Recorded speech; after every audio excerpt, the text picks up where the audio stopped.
Marcus Thompson stepped out of his sleek silver sedan and onto the bustling streets of downtown Manhattan. The city buzzed around him, honking taxis, hurried pedestrians, and the distant hum of conversations blending into a symphony of urban life. Marcus had just wrapped up a series of high-stakes meetings with potential investors for his latest venture, and he was looking forward to unwinding in one of the most luxurious hotels in the city, the Regency Grand. The Regency Grand wasn't just any hotel. It was an institution. Known for its opulent interiors, impeccable service, and exclusivity, it attracted celebrities, business tycoons, and global influencers. For Marcus, staying here wasn't about flaunting wealth. It was about convenience. Located in the heart of the financial district, it was perfectly situated for his schedule over the next few days. Plus, he'd heard rave reviews about their rooftop lounge, which offered breathtaking views of the skyline. Dressed in a tailored navy blue suit that fit him like a glove, Marcus exuded confidence as he entered the grand lobby. Crystal chandeliers hung from the ceiling, casting soft light across marble floors polished to perfection. The air smelled faintly of fresh flowers and expensive cologne, a scent that seemed to whisper luxury. A pianist played softly in the corner, adding a touch of elegance to the atmosphere. It was everything Marcus expected and more. He approached the front desk, where a young clerk stood behind a polished counter. The clerk looked no older than mid-20s, wearing the hotel's crisp uniform with a name tag that read Evan. Evan glanced up briefly before returning his attention to the computer screen in front of him. His expression was neutral, almost disinterested, as if he'd already checked in dozens of guests that day. "Good evening," Marcus said politely, offering a warm smile. "I have a reservation under Marcus Thompson." Evan tapped on the keyboard, his fingers moving quickly but without much enthusiasm. After a moment, he nodded. "Yes, Mr. Thompson, we have you booked for a premium suite." He grabbed a registration form and slid it across the counter. "If you could fill this out, please." As Marcus began filling out the form, he reached into his wallet to retrieve his payment card. It wasn't just any card. It was a black American Express Centurion card, often referred to simply as the Black Card. This piece of plastic was more than a means of payment. It represented access, privilege, and a level of financial success that only a select few achieved. Owning one required not only substantial wealth, but also an invitation from American Express itself. To many, it symbolized the pinnacle of achievement. When Marcus handed the card to Evan, he expected the usual reaction: a subtle nod of acknowledgement, or perhaps a flicker of admiration. What he didn't expect was the smirk that crossed Evan's face as he examined it. At first, Marcus thought maybe the clerk was impressed, but then Evan spoke, his voice carrying just enough volume for those nearby to hear. "Are you sure this will work?" Evan asked, his tone laced with skepticism. "These cards aren't exactly common." The words hit Marcus like a punch to the gut. At first, he wasn't sure how to react. Was this some kind of joke? Or was it intentional disrespect? Either way, the underlying message was clear. Evan doubted Marcus's ability to afford such a lavish stay. And while the comment might have seemed innocuous to some, Marcus knew better. This wasn't just about a credit card. It was about assumptions rooted in prejudice. For a split second, anger flared inside him. He wanted to call Evan out, demand an explanation, or even walk away entirely. But Marcus was no stranger to difficult situations. As a black man who had built his empire from scratch, he'd faced countless moments of doubt and discrimination throughout his career. Each time he chose to rise above it, not because he didn't care, but because he understood the power of composure. So instead of reacting impulsively, Marcus took a deep breath. With deliberate calmness, he leaned slightly forward and met Evan's gaze. "Let's find out," he replied, his voice steady and measured. There was no trace of irritation in his tone, but his eyes conveyed a quiet resolve. Evan processed the transaction, and sure enough, the card went through without issue. As Marcus signed the receipt, he couldn't help but notice the slight flush of embarrassment on Evan's cheeks. Whether it was due to realizing his mistake or simply being caught off guard by Marcus's poise, it was impossible to tell. But Marcus didn't dwell on it. Instead, he accepted his room key and headed toward the elevator, his mind racing with thoughts. On the ride up to his suite, Marcus replayed the interaction in his head. He knew it wasn't the first time someone had underestimated him based on his appearance or race. Growing up in a modest household, he'd learned early on that people often judged others by superficial standards. Over the years, he'd worked hard to build a reputation that commanded respect. But incidents like this served as reminders that bias still existed, even in places where professionalism should reign supreme. By the time Marcus reached his suite, he felt a mix of emotions, anger, frustration, and a tinge of sadness. Yet beneath it all was something else, determination. He decided then and there that this wouldn't be another story swept under the rug.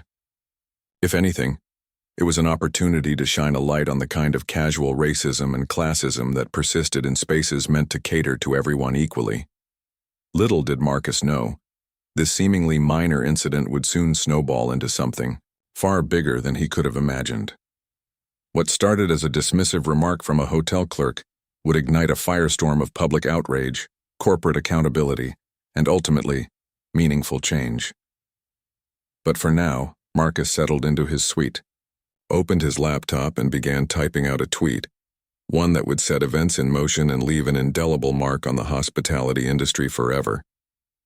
After settling into his suite, Marcus found himself unable to relax. The plush furnishings and stunning views of Manhattan's skyline did little to distract him from the lingering sting of Evan's comment. Sitting on the edge of the king-sized bed, he stared at his phone, scrolling absent-mindedly through social media. That's when an idea struck him, an idea that would turn what felt like a personal affront into something much bigger. Marcus opened a blank tweet draft and began typing.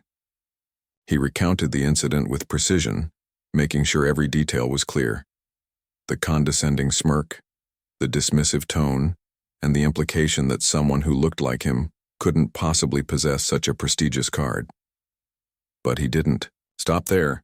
He included context, his background as a successful entrepreneur, his frequent stays at luxury hotels, and his lifelong experience navigating spaces where people often judged him based solely on his appearance or race. To make his point even stronger, Marcus attached two photos. One showed his reservation confirmation email, proving he had every right to be at the Regency Grand. The other was a close-up shot of his black card, gleaming against a dark surface. It wasn't about boasting. It was about evidence. He wanted to show the world that this wasn't just a misunderstanding. It was a reflection of deeply ingrained biases. With a final review, Marcus hit post. Almost immediately, notifications began flooding in. Retweets, likes, and replies piled up faster than he could process them. At first, it was friends and colleagues expressing support. Then came strangers sharing their own stories of discrimination while traveling or shopping. Some recounted being questioned about their ability to pay at high-end restaurants. Others described similar incidents at hotels or airports. Each story added fuel to the growing fire. Within hours, Marcus's tweet went viral. Influencers with millions of followers picked up the thread, amplifying its reach. Hashtags like #respect black wealth and end racial bias in luxury began trending globally. People weren't just outraged, they were mobilized. Calls for accountability directed at the Regency Grand poured in from all corners of the internet. Journalists reached out to Marcus for interviews, eager to learn more about the man behind the viral post and the broader implications of the incident. The hotel management scrambled to respond. By mid-morning, they issued a generic apology via their official Twitter account. "We regret any inconvenience caused to Mr. Thompson and assure him that this does not reflect our values as a brand," the statement read. "We are committed to providing exceptional service to all guests," but the response fell flat. Critics pointed out how vague and impersonal it sounded. Many noted that the apology failed to acknowledge the specific nature of the offense or offer concrete steps to prevent future occurrences. Instead of quelling the backlash, the statement only fanned the flames further. As the day wore on, Marcus received messages from supporters urging him to take things a step further. Among them were civil rights advocates, business leaders, and even celebrities who offered to stand by his side. One message in particular caught his attention. It came from Sarah Lynn, a prominent journalist known for her investigative pieces on systemic racism. She suggested organizing a live discussion on social media to address the issue head-on. Marcus agreed. Together, they planned a virtual panel featuring experts on racial bias, representatives from marginalized communities, and industry insiders willing to speak candidly about discrimination in hospitality. The event was scheduled for the following evening, giving everyone involved time to prepare. Meanwhile, the pressure on the Regency Grand continued to mount. Corporate sponsors started pulling out of partnerships. Luxury brands that once proudly advertised their affiliation with the hotel chain began issuing statements distancing themselves from the controversy.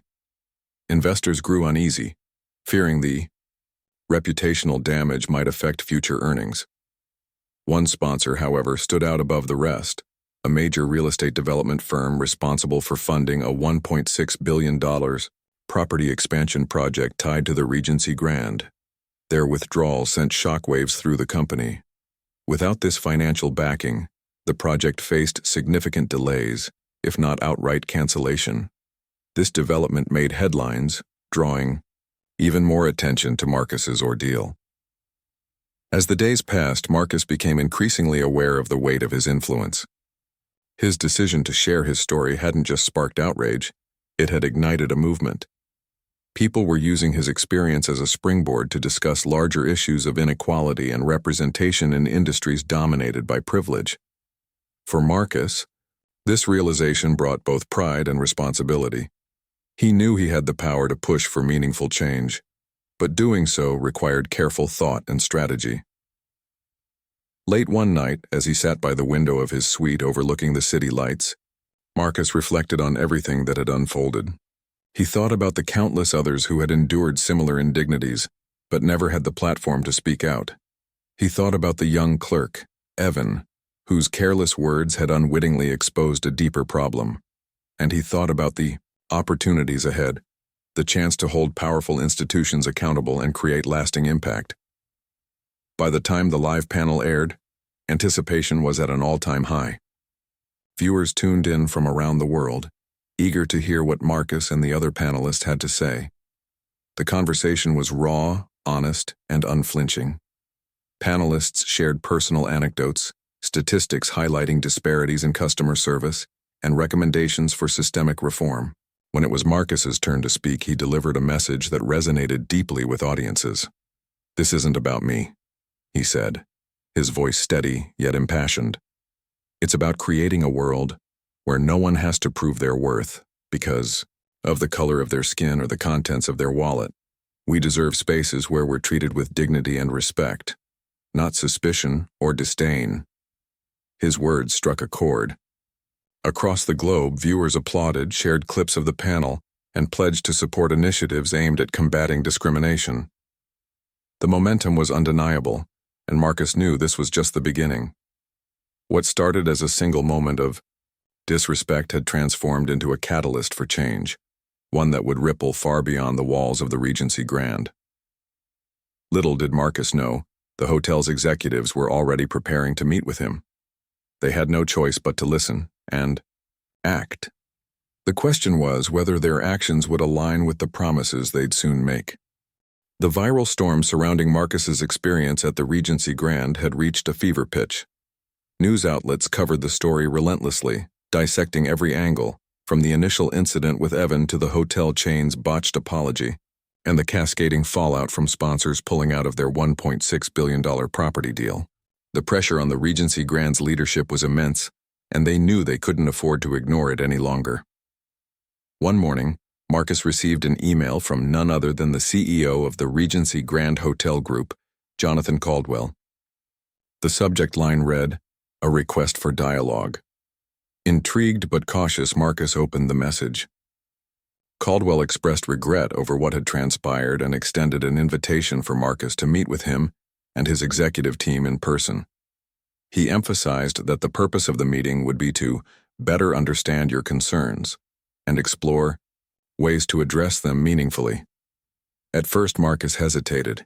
He'd seen too many corporations issue hollow apologies only to revert to business as usual once public scrutiny faded. But something about Caldwell's tone struck him. It seemed genuine, or at least sincere enough to warrant further exploration. After consulting with trusted advisors, including Sarah Lynn, the journalist who had helped organize the live panel, Marcus decided to accept the invitation under one condition: transparency. If the hotel group wanted his input, they needed to open their books, not just financially but operationally. He demanded full access to internal policies, training materials, and employee feedback systems so he could assess the root causes of the problem. Caldwell agreed without hesitation, sensing this might be the company's last chance to salvage its reputation. A few days later, Marcus found himself seated across from the CEO and his executive team in a sleek conference room overlooking Central Park. The atmosphere was tense but respectful. Caldwell began by apologizing personally for the incident, acknowledging that Evans' comment wasn't just an isolated mistake. It reflected systemic issues within the organization. Marcus listened intently, his expression unreadable. When it was his turn to speak, he didn't mince words. "What happened to me isn't unique," he said firmly. "It's part of a pattern. People of color, especially black individuals, face microaggressions like this all the time. It's not enough to say you're sorry. You need to take concrete steps to ensure it doesn't happen again." To drive his point home, Marcus shared data he'd gathered since going public with his story. Social media responses and interviews with former employees revealed troubling trends: reports of racial profiling during check-ins, complaints about discriminatory behavior from staff, and even instances where guests of color were denied upgrades or amenities routinely offered to white patrons. These findings painted a damning picture of an institution struggling to live up to its own promises of inclusivity. The executives exchanged uneasy glances, clearly unsettled by the revelations. One of them, a senior vice president named Lisa Chen, spoke up. "We've always prided ourselves on providing exceptional service," she admitted. "But clearly we've fallen short. We need to do better, and we're willing to listen." Encouraged by her candor, Marcus outlined a series of demands. First, he called for an independent investigation into discriminatory practices across all Regency Grand locations.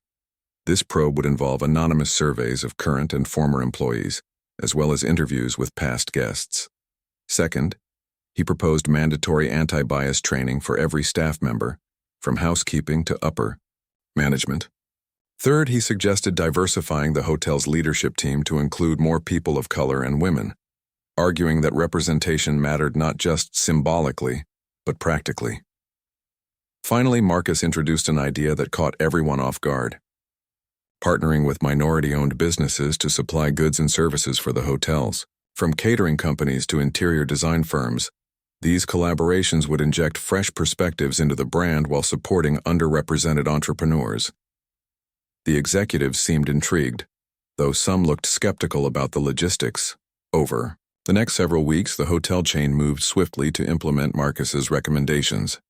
They hired a renowned diversity consultant to lead the investigation and develop new training programs. Meanwhile, HR teams worked tirelessly to identify qualified candidates for leadership positions, prioritizing diversity without compromising merit. Behind the scenes, procurement departments began reaching out to minority-owned vendors, laying the groundwork for future partnerships.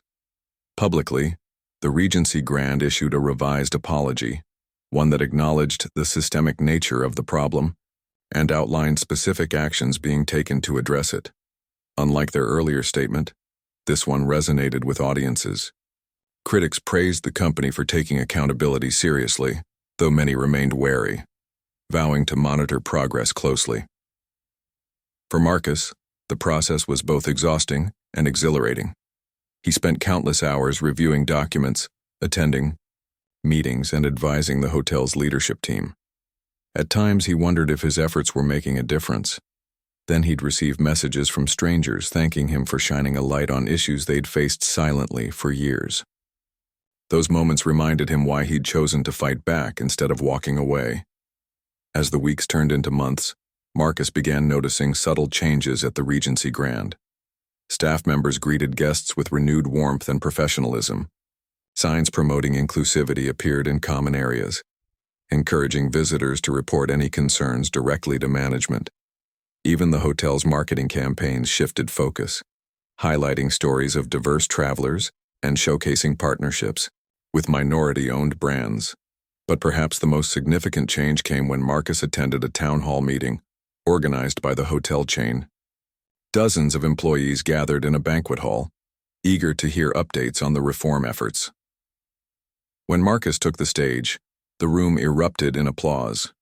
For a moment, he felt overwhelmed by the weight of what he'd accomplished. "I'm not here to lecture you," he began, his voice steady but heartfelt. "Ominous, instead, I want to thank you for listening, for learning, and for committing to be part of the solution.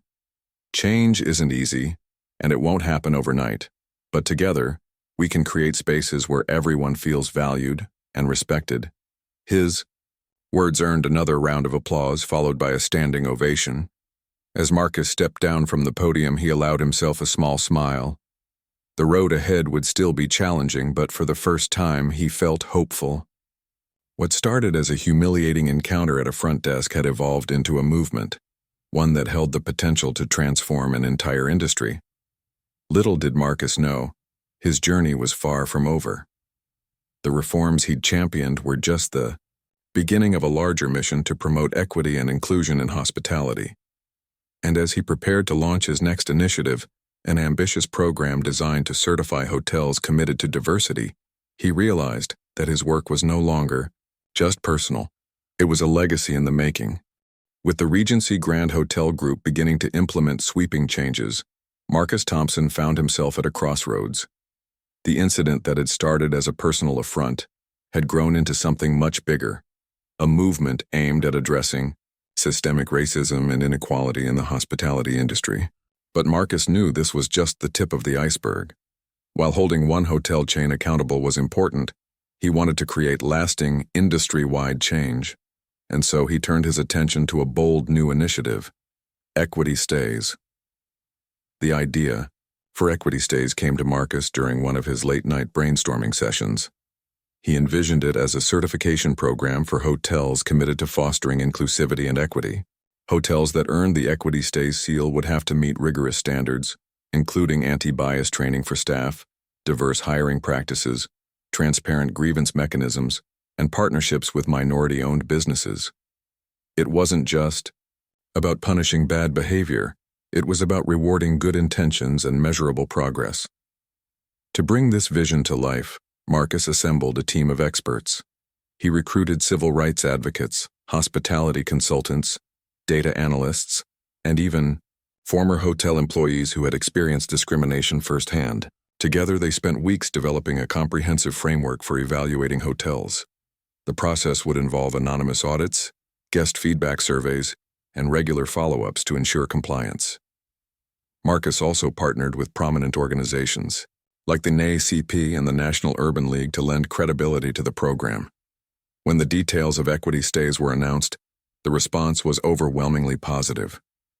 Travelers, especially those from marginalized communities, praised the initiative as long overdue.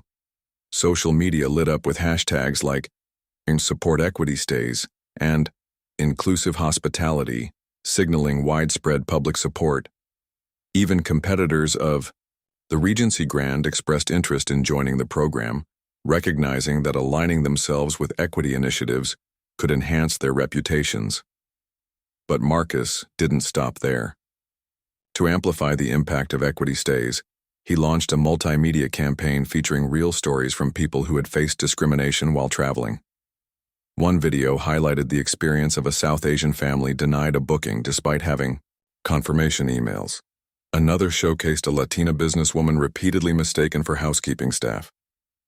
These narratives humanized the issue, making it impossible for viewers to dismiss it as isolated or uncommon. The campaign struck a chord, resonating with audiences across demographics. Major news outlets covered the launch extensively, praising Marcus for turning pain into purpose. Celebrities and influencers joined the conversation, urging their followers to prioritize staying at Equity Stays, certified properties. Within weeks, dozens of hotels signed up for the program, eager to demonstrate their commitment to inclusivity. Meanwhile, Marcus continued working closely with the Regency Grand to monitor their progress.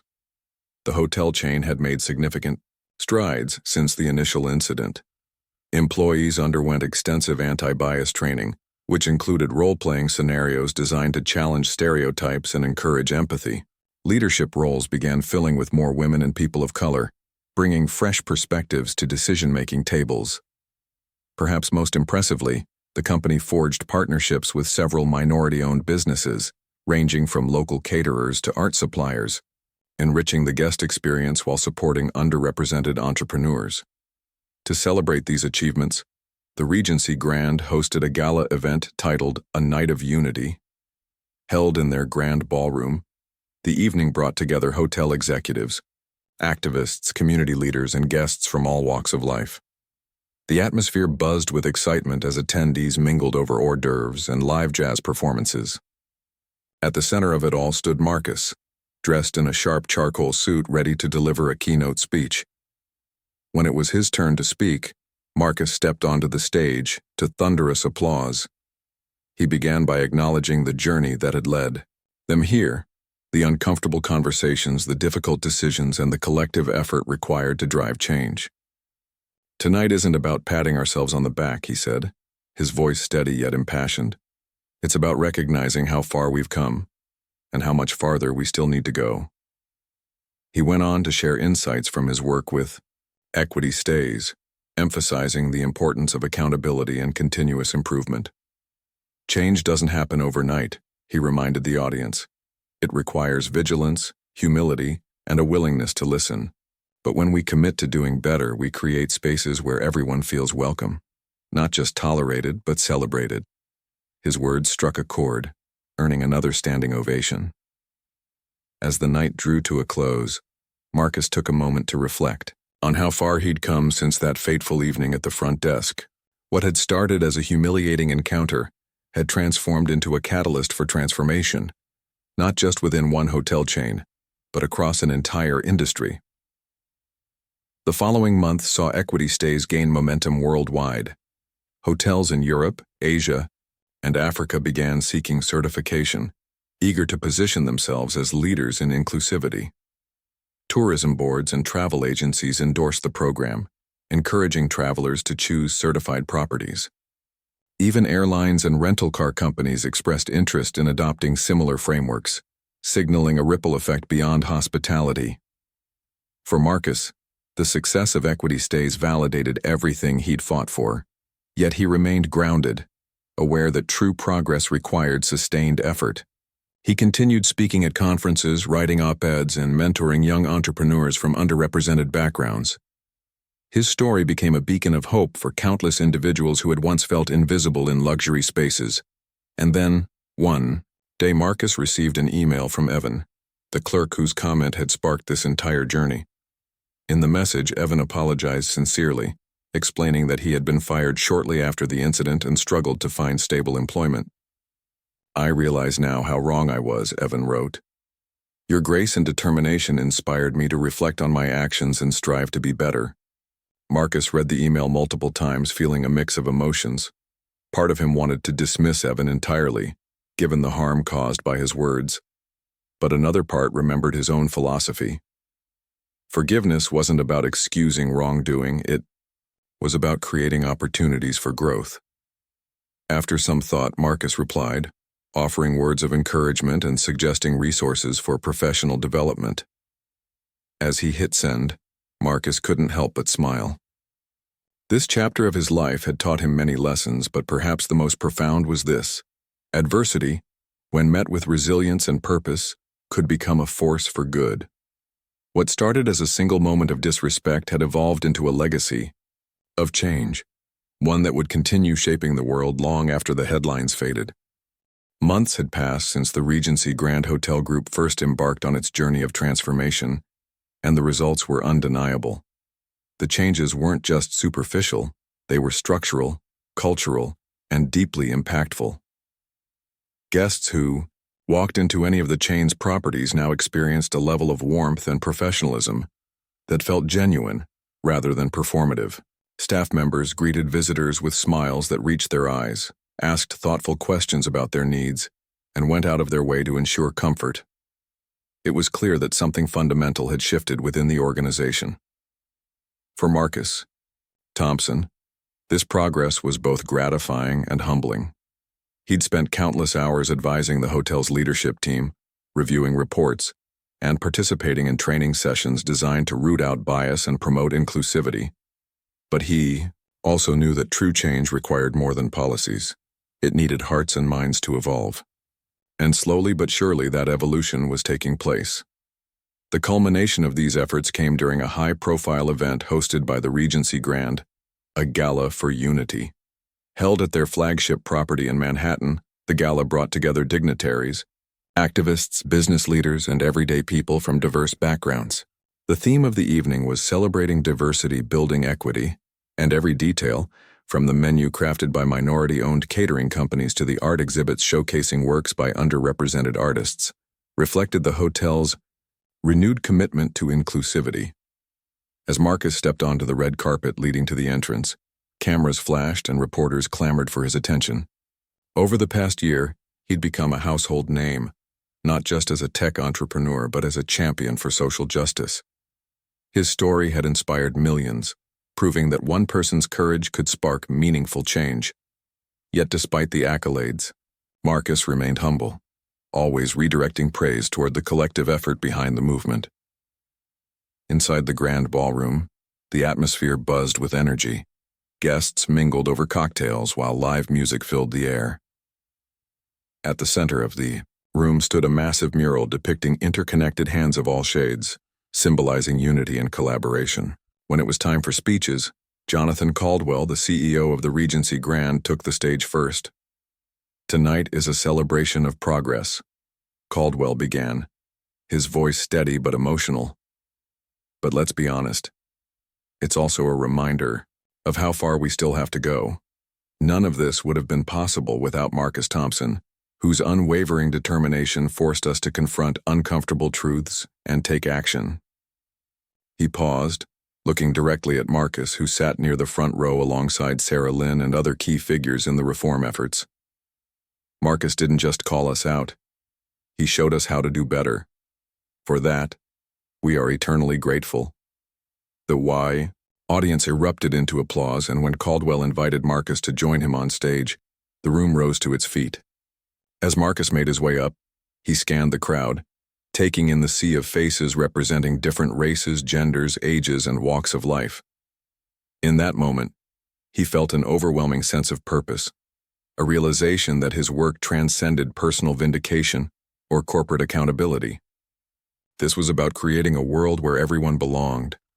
"I stand here tonight not as a victim of discrimination, but as a witness to what's possible when we choose to listen, learn, and grow," Marcus began, his tone measured yet powerful. "What happened to me at this very hotel was painful, yes, but it also gave me a platform to speak for those whose voices are often silenced." He went on to share stories of individuals whose lives had been touched by the reforms. A Black mother traveling with her children no longer had to endure suspicious glances or unnecessary questions about her reservation. A South Asian businessman finally received the same courtesy and respect afforded to his white counterparts. These anecdotes illustrated the tangible impact of systemic change, reminding everyone present why their efforts mattered. "But let's not fool ourselves into thinking we've arrived," Marcus continued, his voice firm. "True equity isn't a destination, it's a journey. We must remain vigilant, holding ourselves accountable even when the cameras aren't rolling. Because the fight against bias and inequality doesn't end with one hotel chain or one industry. It requires all of us to step up, speak out, and stay committed to building a fairer future." His words resonated deeply, earning another standing ovation. As the evening drew to a close, guests left feeling inspired, not just by the glitz and glamour of the event, but by the promise of lasting change. For many, it was a reminder that progress was possible when people came together with shared values and a common goal. In the weeks following the gala, the ripple effects of Marcus's work became even more apparent. Equity stays expanded rapidly, certifying hotels across continents and setting new standards for inclusivity and hospitality. Major brands partnered with the program, eager to align themselves with its mission. Meanwhile, the Regency Grand continued to lead by example, hosting workshops and panels aimed at educating others in the industry about best practices for fostering diversity and inclusion. Back in his office, Marcus reflected on everything he'd accomplished and everything that still lay ahead. While the initial incident at the hotel had been painful, it had ultimately propelled him onto a path he never could have imagined. Through resilience, strategic thinking, and an unshakable belief in the power of collective action, he'd turned a moment of humiliation into a legacy of empowerment. One afternoon, as he reviewed feedback from recent equity stays audits, Marcus received an unexpected visitor. Evan, the clerk whose comment had started it all. Evan looked nervous as he approached Marcus's desk, clutching a folder filled with documents. "I wasn't sure if you'd see me," Evan admitted, his voice trembling slightly. "But I wanted to thank you for everything. Losing my job was hard, but it made me realize how much I needed to grow. I've been volunteering with organizations focused on racial equity and working part-time at a community center. I'm trying to make amends bit by bit." Marcus listened intently, studying Evan's face.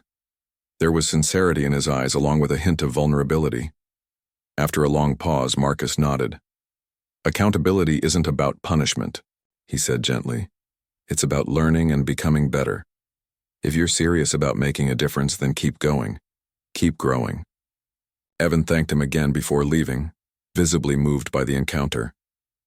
Watching him walk away, Marcus felt a quiet satisfaction. Forgiveness, he realized, wasn't just about letting go of anger. It was about giving others a chance to rewrite their stories. As the months turned into years, Marcus's influence only grew. Equity Stays became synonymous with excellence in hospitality, inspiring similar initiatives in industries ranging from aviation to retail. Schools incorporated case studies of his advocacy into curricula, teaching students about the importance of using privilege responsibly. Even Hollywood took notice, adapting his journey into a feature film that brought his message to audiences worldwide. Through it all, Marcus remained steadfast in his mission. He traveled extensively, speaking at conferences, mentoring young entrepreneurs, and continuing to push for systemic reform. Yet he never forgot the lessons he'd learned along the way, that resilience could turn adversity into opportunity, that collaboration could drive monumental change, and that grace could heal wounds thought irreparable. Looking back, Marcus understood that his story wasn't just about him. It was about the countless individuals who had faced discrimination silently, the allies who had stood beside him, and the institutions brave enough to confront their flaws. Together, they had proven that change was possible, even in spaces where tradition often resisted it. And so, as Marcus gazed out at the Manhattan skyline from his office window, he allowed himself a rare moment of pride. What had begun as a single act of disrespect had blossomed into a movement that transcended borders, industries, and generations. It was a testament to the enduring power of hope, determination, and humanity, a legacy he hoped would inspire others to dream bigger, fight harder, and believe in the possibility of a brighter tomorrow.